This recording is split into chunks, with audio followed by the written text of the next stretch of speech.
Hi everyone, and welcome back to the Learning Tree. I'm Willow, and today we're tackling something that trips up a lot of students, even confident writers: grammar mistakes. You might have amazing ideas and a strong writing style, but if your grammar isn't quite right, it can distract your reader or even change the meaning of what you're trying to say.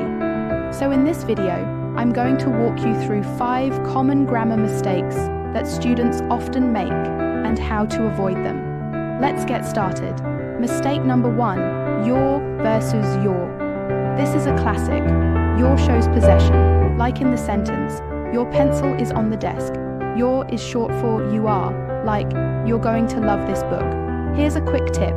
If you can replace the word with you are, then you need the version with the apostrophe, your. Mistake number 2, there, and there. These sound the same, but mean very different things. There is for places, the book is over there. There shows possession, their dog is very friendly. There is short for they are, they're going to the cinema. It helps to break the sentence down and check which meaning you really need.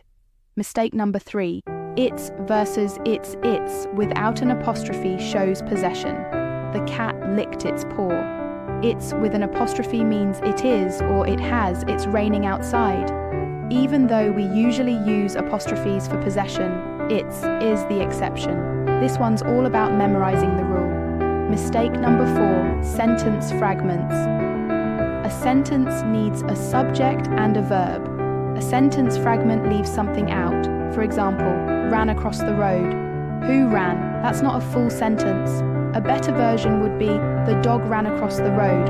Always check that your sentence is complete and makes sense on its own. Mistake number 5, run-on sentences. This is when you put 2 or more sentences together without proper punctuation. For example, I love to read, I go to the library every week.